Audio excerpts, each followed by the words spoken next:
사도행전 3장입니다. 사도행전 3장에는 베드로의 두 번째 설교가 나옵니다. 설교를 하기 위해서는 이때는 어떤 교회가 있는 것이 아니기 때문에 많은 사람들에게 관심을 고조시켜서 군중을 모아야 되겠죠. 그래서 그 사건으로 미문에 앉아 있는 날 때부터 못 걷는 자를 권능으로 일으키고 그러고 나서 솔로몬 행각에서 하는 설교를 우리가 보겠는데요.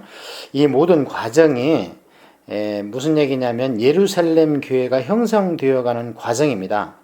그래서 교회가 어떻게 형성되어 가는가를 우리가 여기에서 보면 되고요.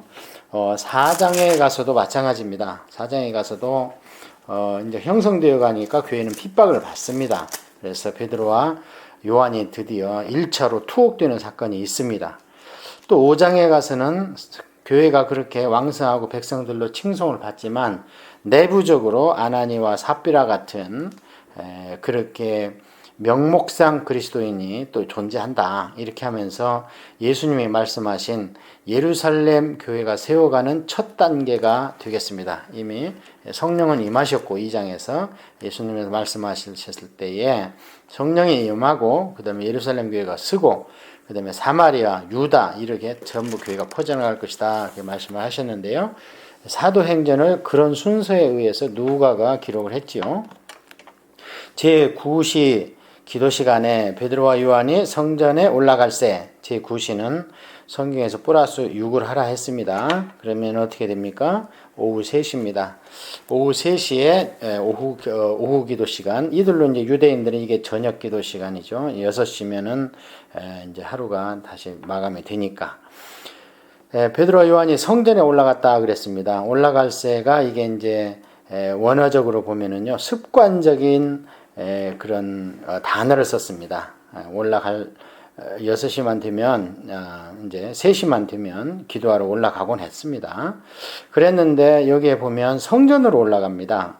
우리가 지금은 유대교와 기독교를 완연하게 구분을 하지만 이 당시만 해도 구분이 없습니다. 그래서 심지어는 사도 바울 때까지도 보면 성전에 가서 체포되는 장면을 우리가 볼 수 있습니다. 그래서 섞여서 예배를 드리는 겁니다. 그런데 이제 그 교리가 좀 깊이 들어가면 유대교와 기독교가 갈리는 거죠. 그런 부분들이 서서히 이제 분리되어 나가는데요. 그게 가장 명확하게 분리된 것이 AD 70년에 예루살렘이 망할 때고 그 다음에 AD 90년에 가서 얌리아에서 우리는 기독교와 틀리다 하고 유대교인들이 기독교를 이단으로 정죄를 하고 유대교의 경전으로 지금 우리가 쓰고 있는 39권을 구약 정경으로 세웠습니다. 이런 것을 우리가 알고 이 복음서와 그 다음에 이 초기에 그 서신서를 볼 줄 알아야 됩니다. 나면서 못 걷게 된 이를 사람들의 밀고 오니 이는 성전에 들어가는 사람들에게 구걸하기 위하여 날마다 미문이라는 성전문에 두는 자라. 그때 많은 기적들이 있었을 텐데 이 누가는 이 사건을 이슈화 시켜가지고 이 사건을 통해서 우리의 본래의 모습을 얘기하는 겁니다. 우리는 원래 나면서 걷지 못하는 자입니다. 그리고 성전에 들어가서 예배를 드리는 것이 기독교인데 성전 미문에 앉아서 구경만 하는 것이 유대교입니다. 그래서 이 사건을 들어서 영적으로 육적으로 계시하는 것을 우리가 볼 수 있는데요. 그가 베드로와 요한이 성전에 들어가려 함을 보고 구걸하거늘 베드로가 요한과 더불어 주목하여 이르되 우리를 보라 하니 그가 그들에게 무엇을 얻을까 하여 바라보거늘 베드로가 이르되 은과 금은 내게 없거니와 내게 있는 이것을 내게 주노니 나사렛 예수 그리스도의 이름으로 일어나 걸으라 하고 여기에 보면 은과 금이 결코 우리가 이 땅을 살아갈 때에 이것이 불필요한 게 아닙니다. 이 많으면 많을수록 좋죠. 문제는 이제 어떻게 쓰느냐 하는 것도 하는 것이 문제이기 때문에 그런데요. 사실 이 은과 금은 지금 이가 바라는 겁니다. 그 진짜 뭐 금덩어리 하나 주면 이 위문에 있는 이 남에서 못 걷는 자는 너무 펄펄 뛰겠죠. 한 40년 됐다 그러니까 40살이라고 하니까 뭐 몇십 년은 이제 사람들이 성전에다 문에다 갖다 놓고 구걸하면 또 데리고 가고 이렇게 했을 건데요. 나중에 보면 40살이라고 하거든요. 그래서 이 은과 금을 지금 바라지만 사실 이걸로 모든 문제가 해결되는 게 아니죠. 그래서 진짜 우리는 성전에서 지금 예배를 드리고 하는 하나님을 만나야 되는데 이는 하나님을 만나는 그 문턱에서 이 세상 것을 원하고 있습니다. 우리 이게 꼭 이 사람만이 아니고 오늘날도 진짜 하나님을 만날 수 있는 육신이 성한 사람 같지만 영적으로 성전 문에만까지만 가는 깨끗하면 구원받을 만했지만 너무 운이 없게 구원을 못 받고 마는 영혼들이 너무나 많습니다. 그래서 예수 그리스도의 이름으로 일어나 걸어라 하고 오른손을 잡아 일으키니 발과 발목에 곧 힘을 얻고 뛰어서서 걸으며 그들과 함께 성전으로 들어가면서 걷기도 하고 뛰기도 하며 하나님을 찬송하니 모든 백성이 그 걷는 것과 하나님을 찬송함을 보고 그가 본래 성전 미문에 앉아 구걸하던 사람인 줄 알고 그에게 일어난 일로 인하여 심히 놀랍게 여기며 놀라니라. 이게 이제 초대교회의 전도 방법이었는데요. 이 사람이 얼마나 성전에 들어가고 싶었겠습니까? 그러니까 이 사람도 이제 그 참 성전 미문에 갖다 놓는 사람들도 그렇지. 그 당시에 이제 규정이 어떻게 됐는지는 모르지만 그래도 장애인이라 하더라도 혹시 들어갈 수는 없지 않았을까. 이제 성경에 무슨 고자는 못 들어간다 그래 했지만 또 이사야서에 보면 나중에는 그날이 오면 고자고 뭐고 하나님 온전케 해서 다 들어가서 예배한다. 또 이런 구절이 있거든요. 그러니까 이거는 지금 이사야 선지자 이후로 500년 후의 사건인데 얼마나 성전에 들어가고 싶었으면 일어나자마자 성전으로 가면서요. 그냥 뭐 걷기도 하고 뛰기도 하며 하나님을 찬송을 합니다. 이렇게 기뻐합니다. 이 사람이 나중에 사내들인 공의에서 사도 베드로와 사도 요한이 석방될 수 있는 아주 결정적인 증인이 됩니다. 그래서 이 구원받은 기쁨을 끝까지 주님을 위해서 사용하는 이 놀라운 일을 볼 수 있는데요. 그 사람이 이제 또 나은 사람이 베드로와 요한을 붙잡으니 모든 백성이 크게 놀라며 달려 나와서 솔로몬의 행각이라 불리우는 행각에 모이거늘 이제 거기에서 나사렛 예수 이름으로 일어나 걸어라 한 것은 사실 몇 명밖에 못 봤을 겁니다. 그러고 이제 이 사람이 만약에 이렇게 증언을 하지 않았다면 그 사건은 그냥 지나갈 수 있습니다. 그런데 이 사람이 너무 기뻐서 먼저 하나님 성전에 가서 경배한 뒤에 바로 와서 요한과 베드로를 꽉 붙잡습니다. 당신들이 나를 살리셨습니다 하고 붙잡습니다. 그러니까 이제 사람들이 그렇구나. 저 사람이 성전 미문에 앉아있던 거린인데 이렇게 온전하게 된 게 바로 베드로와 요한이라는 사람 때문이구나 하고 사람들이 이제 몰려듭니다. 어떻게 이런 일이 일어났을까 하고 베드로가 이것을 보고 백성들에게 말하되 이스라엘 사람들아 이 일을 왜 놀랍게 여기느냐 우리 개인의 권능과 경건으로 이 사람을 걷게 한 것처럼 왜 우리를 주목하느냐. 베드로의 두 번째 설교가 시작됩니다. 첫 번째 설교는 마가의 다락방에서 성령님 임할 때고 이게 두 번째 설교입니다.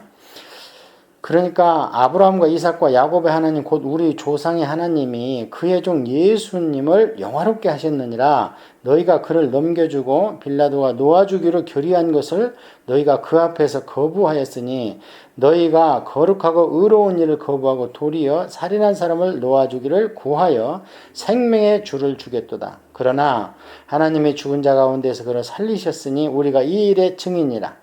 그 이름을 믿음으로 그 이름이 너희가 보고 아는 이 사람을 성하게 하였나니 예수로 말미암아 난 믿음이 너희 모든 사람 앞에서 이같이 완전히 낫게 하였느니라. 예수님을 증거합니다. 그러니까 사람들이요 와서 놀라면서 이게 누구야 하면서 이제 베드로와 요한은 막 굉장히 이제 막 떠받들면서 나중에 사도 바울 같은 경우에는 이게 제우스 신이 아니냐 이럴 정도로 지금 놀라운 일이 벌어졌지요. 그러니까 이들이 뭐라 그럽니까?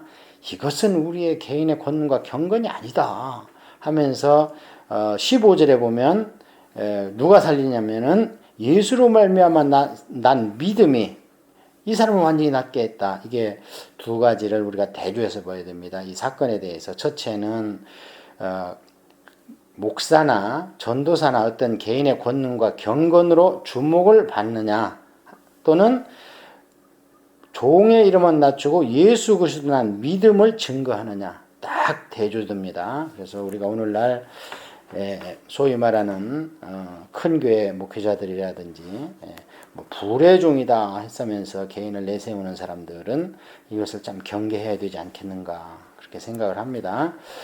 형제들아 너희가 알지 못하여 그리하였으며 너희 관리들도 그리한 줄 아노라. 그러나 하나님이 모든 선지자의 입을 통하여 자기의 그리스도께서 고난 받으실 일을 미리 알게 하신 것을 이와 같이 이루셨느니라.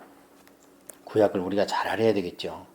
이게 무슨 얘기냐면요. 예수 그리스도를 믿는 믿음으로 이 사람이 낫게 됐는데 그 예수 그리스도는 그날 어느 날 갑자기 능력이 뛰어나신 분이 아니고 너희들이 믿는 구약의 모든 선지자의 입, 그러니까 선지서죠. 선지서에서 예언한 그리스도라는 것이 메시아라는 겁니다. 히브리어로. 그리스도로만한 고난을 받는 것을 이루려고 한 것이다. 심지어는 빌라도에 고난받고 십자가에서 돌아가신 것까지도 너희들이 알고 있는 구약 성경을 이루려고 하나님의 모든 섭리와 작전 가운데 계셨다. 그렇게 이야기를 합니다. 그러니까 이제 정신 차리라는 거죠. 자, 그러므로 이게 결론입니다. 너희가 회개하고 돌이켜 너희 죄 없이 함을 받으라. 이같이 하면 새롭게 되는 날이 주 앞에로부터 이를 것이요 또 주께서 너희를 위하여 예정하신 그리스도 곧 예수님을 보내시리니. 자, 앞에는 이미 이루어진 겁니다. 선지자의 글로 초림 예수님이 탄생, 성장, 사역이 다 예언된 것이다 하고 증거를 한 뒤에 그 뒷세대를 사는 너희들은 이제 구약에 머물지 말고 회개하고 죄 없이 함을 받고 세례 받아서 새로운 피조물이 되라. 새롭게 되는 날이 속히 너희한테 임하여야 된다. 그 이유는 주께서 너희를 위하여 예정하신 그리스도 곧 예수님을 보내시리니. 자, 이건 뭐냐? 재림입니다, 지금. 그러니까 주께서는 하나님이에요, 앞에. 그러니까 하나님 아버지께서 예수님께서 이 땅에 오셔서 사역하면서 마지막 때를 계속 말씀하시고 내가 다시 온다는 재림을 예언하신 것들이 반드시 이루어진다는 거예요. 지금 초림 예수님이 와서 그 믿음으로 이 놀라운 일을 행한 것처럼 너희들이 보고 믿지 않느냐, 이런 게 다 성경에 있지 않느냐.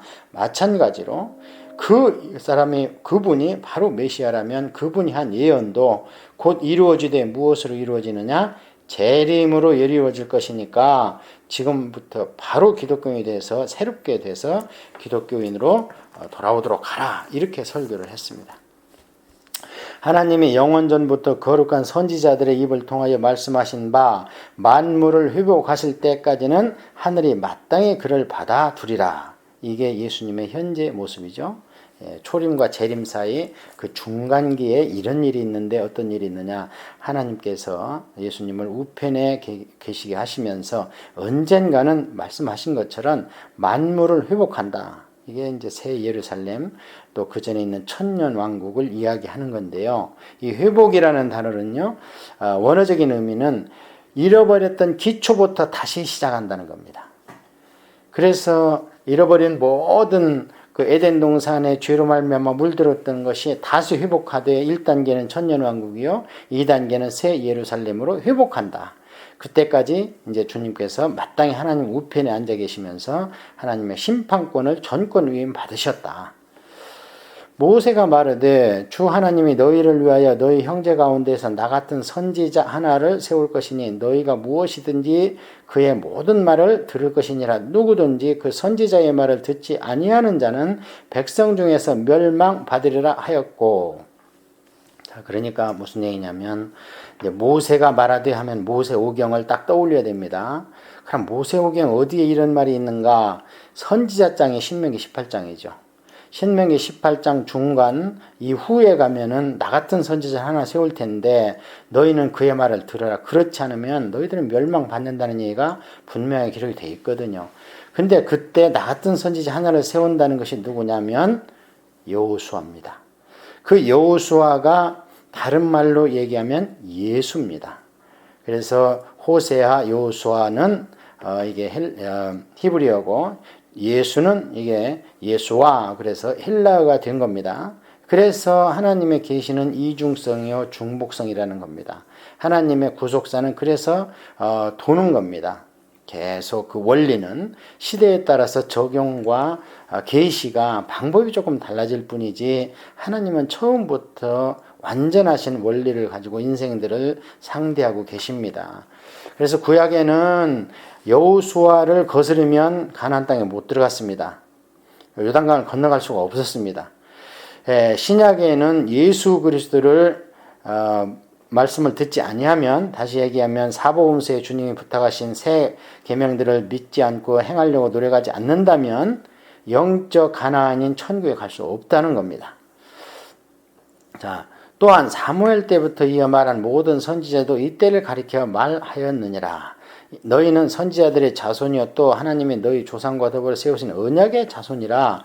아브라함에게 이르시길 땅 위의 모든 족속이 너의 씨로 말미암아 복을 받으리라 하셨으니, 참 놀랍습니다. 우리가 에스라 성경을 할 때 창세기에서 우리가 가장 주목할 언약 가운데 하나가 선악과 언약, 여자의 후손 언약이죠. 그 다음에 중요한 것이 여기는 것이 창세기 12장 2절 3절에 나와 있는 아브라함의 언약입니다. 이 언약이 두 가지입니다. 하나는 선민의 언약이고 또 하나는 열국의 언약입니다. 선민의 언약은 너로 말미암아 많은 씨를 세우리라, 나라를 세우리라. 그게 유대인들이고, 그 언약의 성취가 된 이스라엘 백성들을 앞에 놓고 두 번째 언약인 땅 위의 모든 족속을 복을 받게 하겠다. 이 두 번째 언약, 열국 언약을 지금 베드로가 설교를 하고 있습니다.